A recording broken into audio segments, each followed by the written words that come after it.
एक कंकड़ पत्थर हाथ में लेना। एकादशी का जो व्रत है ये सृष्टि का सबसे पहला व्रत है और यह व्रत एक ऐसा है जो जीव को परमात्मा से मिला सकता है। और जितने भी जो व्रत हैं वो तो हमारी सांसारिक मनोकामनाओं की पूर्ति के लिए बनाए हैं, जैसे कटी चौथ आएगी पुत्र आदि के लिए, करवा चौथ है पति आदि के लिए, ऐसे ही कोई धनधान के लिए, कोई कछु के लिए, कोई कछु के लिए, ये मनोकामना पूरी करने के लिए है। लेकिन जो एकादशी का व्रत है 5 ज्ञानेंद्रिय, 5 कर्मेंद्रिय और 1 मन, इसको परमात्मा में लगाने को ही एकादशी व्रत कहते हैं। और जो आज की एकादशी है ना, और देखो कैसे आश्चर्य की बात है, संत महात्मा भी भड़क गए इस व्रत का। इसमें पद्म पुराण में वर्णन लिखा हुआ है, कई पुराणों में वर्णन लिखा हुआ है। आज की जो एकादशी है, कल एकादशी तिथि 9:36 पर प्रारंभ हुई है, जिनमें सूर्योदय भी 10वीं में हुआ है। अगर सूर्योदय एकादशी के दिन यदि 6 बजे भी हो जाता है, सूर्योदय से पहले भी 6 बजे सूर्योदय हो जाता है, मतलब 10वीं प्रारंभ हो जाती है, यानी 10वीं तिथि सूर्योदय से पहले यानी 5 बजे समाप्त हो जाती है और सूर्योदय एकादशी में हुआ है। लेकिन जो वैष्णव जन है ना, वो अगले दिन द्वादशी में जाकर के व्रत को करते हैं। एकादशी को जाता नहीं, द्वादशी को व्रत में करते हैं। लेकिन पता नहीं किसके दबाव में आ गए, क्या हो रहा है, कोई समझ में नहीं आता। आज की जो एकादशी है, और देखो 100 साल का पंचांग है हमारे पास में, जो कि 1921 सन में बनाना प्रारंभ किया था और 1941 में जाकर के बना, 21 साल में जाकर के बना, जिसमें 51 ब्राह्मणों ने रात दिन 16 घंटे काम करके उस पंचांग को बनाया। उस पंचांग में भी एकादशी आज भी है, जो कि नए पता नहीं क्या हो रहा है। और जो आज की जो एकादशी है, इसका व्रत फल इतना बताया है कि 1000 एकादशियों का फल मिलेगा। तो आज की एकादशी के व्रत को करेंगे, क्योंकि करे स्पर्शा यानी 3 तिथियों को छूने वाली, स्पर्श करने वाली एकादशी है आज की। देखो सूर्योदय एकादशी में होगा, उसके बाद में द्वादशी आ जाएगी और कल जो सूर्य त्रयोदशी आ जाएगी।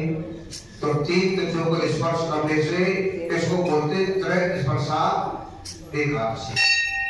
इसका व्रत करने से 1000 एकादशियों का फल प्राप्त होता है और 100 यज्ञ करने का फल प्राप्त होता है। कितना बड़ा फल बताया है शास्त्रों में, पुराणों में। लेकिन आज पता नहीं क्यों झंडी उड़ाई जा रही है, क्या होगा कोई पता नहीं है। तो आपकी जो एकादशी है, तो भगवान श्री कृष्ण युधिष्ठिर जी महाराज को इस कथा के विषय में सुना है। आज ही रखिए हमने भी। युधिष्ठिर ने पूछा कि महाराज श्री कृष्ण, मैंने आपके मुख से रमान एकादशी का महत्व सुना। महाराज अब कार्तिक शुक्ल पक्ष में जो एकादशी होती है उसकी महिमा के विषय में बताइए। भगवान श्री कृष्ण बोले कि राजन, कार्तिक के शुक्ल पक्ष में जो एकादशी होती है उसका जैसा वर्णन लोक सृष्टा ब्रह्मा जी ने नारद जी से किया था, वही मैं तुमको बताता हूँ। बोलो एकादशी महारानी की जय। नारद जी ने कहा कि पिताजी, जिसमें धर्म कर्म में प्रवृत्ति कराने वाले भगवान गोविंद जागते हैं, उस विरोधनी एकादशी का महत्व बताइए। यानी भगवान जागते हैं। वैसे भगवान कभी सोते नहीं है, भगवान शयन करते हैं। शयन करने का मतलब विश्राम करते हैं, यह ना खर्राटे नींद नहीं लेते। और इसकी एक भी और भी है कि भगवान 4 महीने के लिए बलि के दरवाजे पर पाताल में चले जाते, बलि के वहां पाताल में चले जाते हैं। लेकिन जब पाताल में चले गए तो रक्षाबंधन की जो पूर्णिमा आती है, जब लक्ष्मी जी वहां गई उनको मांगने के लिए, लेकिन बलि के भगवान का जो वार्तालाप हुआ था तो उसमें जो है ये 3 महीने का समय और निकल गया, जो कि भगवान कार्तिक शुक्ल पक्ष की एकादशी को ऊपर मृतलोक पर आए, ऊपर आए पाताल से बीच में आए। क्योंकि अब भगवान जब आ गए तो हमारी जो विष्णु वैष्णव संप्रदाय है, वो जो विवाह इत्यादि करते उसका क्या कारण होता है, हम शंकर बोलते हैं कि लक्ष्मी रूपा कन्या विष्णु रूपा हम संप्रदते, यानी हम अपनी कन्या रूपी और लक्ष्मी रूपी कन्या को आप विष्णु रूप आप आपके लिए समर्पित करते हैं। तो विष्णु भगवान जब 4 महीने नीचे रहते हैं पाताल लोक में, तो हमारे 4 महीने के लिए विवाह जाने बंद हो जाते हैं, जो विष्णु के विवाह बंद होते हैं। जो यमुना और गंगा का जो बीच का हिस्सा है उसमें विवाह बंद होते हैं। पंजाब आदि प्रांत में विवाह जाते चलते भी रहते हैं। तो इसी तरह से जो एकादशी का व्रत है, तो इसके व्रत के विषय में ब्रह्मा जी बोले कि मुनि श्रेष्ठ, प्रबोधनी का महत्तम, पाप का नाश, पुण्य की वृद्धि तथा उत्तम बुद्धि वाले पुरुषों को मोक्ष प्रदान करने वाला है। समुद्र से लेकर के सरोवर तक जितने भी तीर्थ हैं वे सभी अपने महत्तम की तभी तक गणना करते हैं जब तक कि कार्तिक मास में भगवान विष्णु की प्रबोधनी तिथि नहीं आ जाती। बोलो एकादशी महारानी की जय। प्रबोधनी एकादशी को एक ही उपवास कर लेने से मनुष्य 1000 अश्वमेध तथा 100 रासु यज्ञ का फल पा लेता है। बेटा जो दुर्लभ है, जिसकी प्राप्ति असंभव है तथा जिसे त्रिलोकी में किसी ने भी नहीं देखा, ऐसी वस्तु के लिए भी याचना करने पर प्रबोधनी एकादशी उसे दे देती है। भक्ति पूर्वक उपवास करने पर मनुष्यों का हरित प्रबोधनी एकादशी ऐश्वर्य, संपत्ति, उत्तम बुद्धि, राज्य तथा सुख प्रदान करती है। मेरु पर्वत के समान जो बड़े बड़े पाप हैं उन सबको ये पाप नाशनी प्रबोधनी एक ही उपवास से भस्म कर देती है। बोलो एकादशी महारानी की जय। पहले के हजारों जन्मों में जो पाप किए गए हैं, जो कि न जाने हमको कितने जन्म मनुष्य मिल चुके हैं, जो कि हम भगवान का ध्यान नहीं कर पाए, हम यही भटकते रहे, लेकिन पाप और पुण्य सब होते हैं, लेकिन 1000 जन्मों में हमने जो पाप बड़े कहाए वो पाप जो होते उन्हें प्रबोधनी की रात्रि का जागरण रुई की ढेरी के समान भस्म कर डालता है। जो रात्रि में जागरण करते एकादशी का व्रत में, क्योंकि एकादशी का महत्व बहुत बड़ा होता है, रात्रि जागरण का बहुत ही ज्यादा महत्व बताया है एकादशी के व्रत में। क्योंकि एकादशी के व्रत में क्यों बताया है, क्योंकि पहले भगवान की तपस्या किया करते थे, कोई 1 लाख वर्ष करता था सदियों में, जब जाकर के भगवान के दर्शन होते थे। त्रेता आया, उसमें से 1 जीरो और हट गई, 10,000 वर्ष रह गए। द्वापर में आकर के और कम हो गया, और कलयुग में क्या कह दिया कि अहर्निशम, यानी 1 रात और 1 दिन, यानी 24 घंटे नहीं। यदि श्रद्धा विश्वास के साथ में ये जीव जैसे एक पैर पे खड़े होकर के उन्होंने 1000 वर्ष में, 10,000 वर्ष में, 100 वर्ष में किए थे, वही 24 घंटे में भगवान सब लोग खड़े जाएंगे। लेकिन तब कि विश्वास होना चाहिए। कलयुग सब युग आन नहीं, जो नर कर विश्वास, गाय राम गुण कर नमक भक्तन विनय प्रयास। यानी कलयुग में विश्वास, लेकिन कलयुग में कारण क्या, सबसे पहले विश्वास ही खत्म होता है। कलयुग में ये भी तो है कि आदमी कलयुग में विश्वास नहीं कर पाता, किसी पर नहीं कर पाता। बाप को बेटा पे नहीं है, बेटा को बाप पे नहीं है, पति को पत्नी पे नहीं है, पत्नी को पति, तो आपस में एक विश्वास नहीं है। इस तरह से, लेकिन कलयुग में क्या कहा है कि विश्वास करो, लेकिन चलो भगवान के लिए तो विश्वास करो, संसारी जीवों का कोई भरोसा भी नहीं है, क्या कर रहे। तो बताया कि ये जो हमारे 1000 जन्मों में जो पाप है वो रात्रि जागरण करने से रुई की ढेरी के समान भस्म हो जाते हैं। जो लोग प्रबोधनी एकादशी का मन से ध्यान करते हैं तथा जो इसके व्रत का अनुष्ठान करते हैं, उनके पितर नरक के दुखों से छुटकारा पा करके भगवान विष्णु के परम धाम को चले जाते हैं। हे ब्राह्मण, अश्वमेध आदि यज्ञों से जिस फल की प्राप्ति कठिन है, वह प्रबोधनी एकादशी को जागरण करने से अनायास ही मिल जाता है। बोलो एकादशी महारानी की जय। संपूर्ण तीर्थों में नहाकर के सुवर्ण और चावल पृथ्वी का दान करने से जो फल मिलता है, वह श्री हरि के निमित्त जागरण करने मार्ग से मनुष्य प्राप्त कर लेता है। यानी रात्रि जागरण का बहुत बड़ा महत्व बताया है। और इस व्रत को करने के लिए अगर भजन ना बोल सके तो ओम नमो भगवते वासुदेवाय इस मंत्र का जाप करते रहो, यही मंत्र है। जैसे मनुष्य के लिए मृत्यु अनिवार्य है, उसी प्रकार धन संपत्ति मात्र क्षण भंगुर है, यानी ये सब क्षण भंगुर है। जो मनुष्य का जन्म हैगा, ये बड़ा दुर्लभ जन्म है। दुर्लभो मानसो देहो देही नाम क्षण भंगुर, और उसका कोई पता नहीं है। पानी के बूंदा की तरह कब नष्ट हो जाए कोई पता नहीं है, लेकिन फिर उसमें भी इसमें ये क्या तत्रापि दुर्लभम है, उसमें दुर्लभ क्या है, यानी दुर्लभ से दुर्लभ हमको मनुष्य का जन्म मिला, और ये भी क्षण भंगुर वाला कोई पता नहीं है कब चला जाए, लेकिन उससे भी दुर्लभ क्या है कि ये जीव परमात्मा की तरफ चले। परमात्मा की तरफ चलना बड़ा मुश्किल होता है, क्यों कि ये जीव संसार में भटक जाता है, संसार की वस्तुएं इसको प्रिय लगने लग जाती है, बस उसी में रम जाता है। और ये जीव इसलिए आया है कि मैं परमात्मा को प्राप्त कर लूं भजन करके, क्योंकि जहाँ से ये जीव आया है वहीं पहुंच जाता, तभी जाकर इसको शांति मिलती है, और नहीं तो ऐसे धक्के खाता हुआ होता है। ऐसा समझ करके एकादशी का व्रत करना चाहिए। तीनों लोगों में जो कोई भी तीर्थ संभव है वे सब प्रभु ने एकादशी का व्रत करने वाले मनुष्यों के घर में मौजूद रहते। बोलो एकादशी महारानी की जय। कहते कि हर प्रबोधि एकादशी पुत्र तथा पौत्र प्रदान करने वाली है।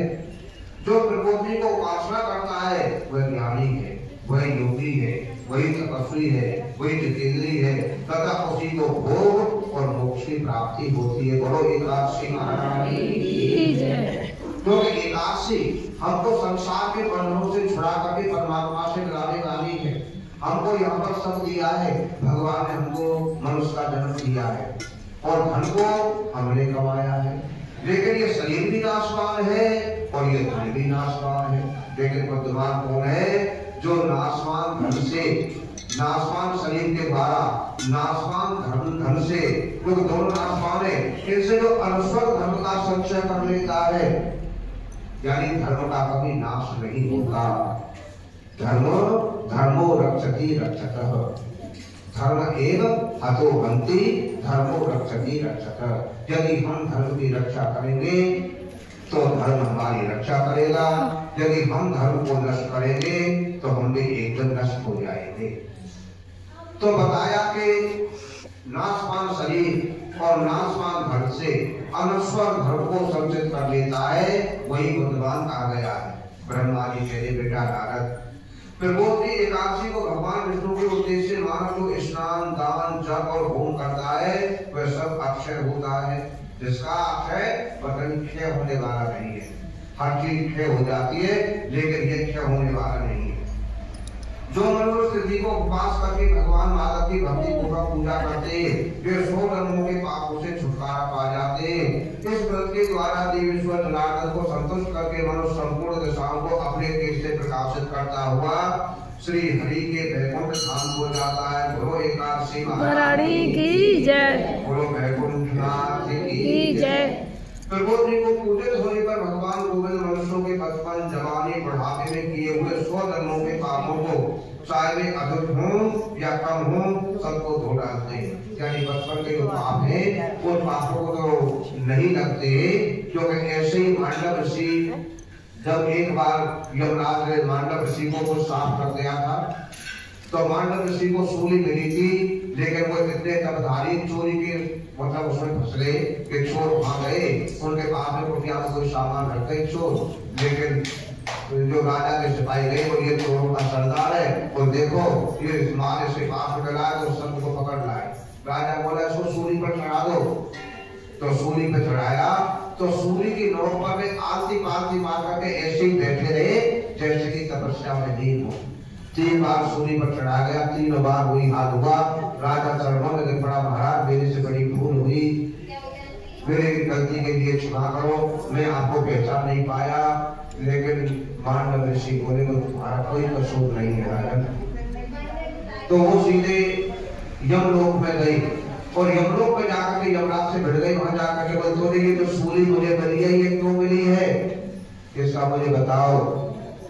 यमराज बोले पर महाराज जब तुम छोटे से 3-4 साल के बच्चे थे ना, जब तुम तितलियों को पकड़ करके उनमें कांटा चुभोया करते थे, उसका दंड तुमको मिला है, ये गलत है। उसने बताया वो 10 साल के बच्चे को कि स्वप्न में डराया धमकाया जा सकता है, उसको प्रत्यक्ष में दंड नहीं दिया जाता, ये शास्त्रों में लिखा हुआ है। यमराज ने नीचे को गर्दन कर ली और मांडव ने साथ दिया, बोल जाओ तुम दोनों के दोनों धर्मराज और यमराज 100 साल के लिए मृत्युलोक में जाओगे। तो महाराज युधिष्ठिर के धर्मराज थे और जो विदुर थे वो यमराज थे। 200 साल के लिए मृत लोक में आए। तो इसलिए बताया कि सब पापों से जो बचपन जवानी बुढ़ापे में किए हुए 100 जन्मों के पापों को चाहे अधिक हो या कम हो सबको धो डालते हैं। सर्वदा प्रयत्न करके संपूर्ण मनोवांछित फलों का देने वाला देवादिदेव जनार्दन को प्रार्थना करनी चाहिए। बेटा नारद जो भगवान विष्णु के भजन में तत्पर होकर के कार्तिक में प्राय अन्न का त्याग करता है वह चंद्रायण व्रत का फल पाता है। जो प्रतिदिन शास्त्रीय चर्चा से मनोरंजन करते हुए कार्तिक मास व्यतीत करता है वह अपने संपूर्ण पापों को जला डालता है। 10,000 यज्ञों का फल प्राप्त करता है। कार्तिक मास में शास्त्रीय कथा के कहने सुनने से भगवान मधुसूदन को जैसा संतोष होता है वैसा उन्हें यज्ञ दान अथवा सब आदि करने से नहीं होता। तो एकादशी महारानी की जय। जो शुभकर्म परायण पुरुष कार्तिक मास में एक या आधा श्लोक में भगवान विष्णु की कथा पढ़ते हैं उन्हें 100 गोदान का फल मिलता है। महामुनि कार्तिक में भगवान केशव के सामने सांप का स्वाध्याय तथा श्रवण करना चाहिए, यानी भगवान की कथा पढ़नी चाहिए और सुननी चाहिए। मुनि श्रेष्ठ जो कार्तिक में कल्याण प्राप्ति के रूप से श्री हरि की कथा का प्रबंध करता है वह अपने 100 पीढ़ियों को उतार देता है। जो मनुष्य सदा नियम पूर्वक कार्तिक मास में भगवान विष्णु की कथा सुनता है उसे 100 गौदान का फल मिलता है। गुरु एकादशी महारानी की जय। गुरु कार्तिक मास की जय। जो प्रबोधि एकादशी के दिन श्री हरि की कथा श्रवण करता है उसे 7 दीपों से युक्त पृथ्वी दान करने का फल प्राप्त होता है। मुनि श्रेष्ठ जो भगवान विष्णु की कथा सुनकर के अपनी शक्ति के अनुसार कथा वाचन की पूजा करते हैं उन्हें अक्षय लोक की प्राप्ति होती है। नारद जो मनुष्य कार्तिक मास में भगवत संबंधी गीत और शास्त्र ग्रंथ के द्वारा समय बिताता है उसकी पुनरावृत्ति मैंने नहीं देखी है। बोलो एकादशी महारानी की जय। पुनरावृत्ति यानी लौट करके वो मृत लोक में दोबारा नहीं आया। मुझे जो पुण्यात्मा पुरुष भगवान के समक्ष गान नृत्य बाद श्री विष्णु की कथा करता है वो तीनों लोगों के ऊपर विराजमान होता है। मुनि श्रेष्ठ कार्तिक की प्रबोधि एकादशी के दिन बहुत से फल फूल कपूर अरगा कुमकुम के द्वारा श्री हरि की पूजा करनी चाहिए। एकादशी आने पर धन की कंजूसी नहीं करनी चाहिए क्योंकि उस दिन दान आदि करने से असंख्य पुण्य की प्राप्ति होती है। गुरु एकादशी महारानी की जय। प्रबोधनी को जागरण के समय सच में जल लेकर के घर तथा नाना प्रकार के दृश्यों के साथ रावण को अर्घ देना चाहिए। संपूर्ण तीर्थों में स्नान करने और सब प्रकार के दान देने से जो फल मिलता है वही फल प्रबोधनी एकादशी को अर्घ देने से करोड़ गुना होकर के प्राप्त होता है। बोलो एकादशी महारानी की जय। मुनि श्रेष्ठ कार्तिक में जो मनुष्य अपनी शक्ति के अनुसार शास्त्रों प्रीति से वैष्णव व्रत यानी एकादशी को वैष्णव व्रत कहा गया, एकादशी का पालन करता है उसकी मुक्ति अविचल है। केतकी के एक पत्ते से पूजित होने पर भगवान गणध्वज 1000 वर्ष तक अत्यंत तृप्त रहते हैं। देव से जो अगस्त के फूल से भगवान जनार्दन की पूजा करता है उसके दर्शन मात्र से नरक की आग बुझ जाती है। तुलसी दत्त फल पाणिये यक्षन्ति जनार्दने कार्तिके सकलं वत्सं पापं तत्पाद्यतं दहे दृष्टा श्रुता ध्याता कीर्तिता नाम कृष्णता रोपिता कीर्तिता नित्यं तुलसी पूजिता तुलसी लता। यह तुलसी का मातम बहुत ही बड़ा बताया है कार्तिक के महीने में। नारद सब प्रकार के फूलों पत्तों को चढ़ाने से जो फल होता है वह कार्तिक मास में तुलसी के एक पत्ते से मिल जाता है। बोलो तुलसी मैया की जय। बोलो तुलसी सालिग्राम की जय। कार्तिक आया देखकर के प्रतिदिन नियम पूर्वक तुलसी के कोमल पत्तों से महाविष्णु श्री जनार्दन का पूजन करना चाहिए। 100 यज्ञों द्वारा देवताओं का यजन करने और अनेक प्रकार के दान देने से जो फल होता है वह कार्तिक में तुलसी दल से केसर की पूजा करने पर प्राप्त हो जाता है। बोलो एकादशी महारानी की जय।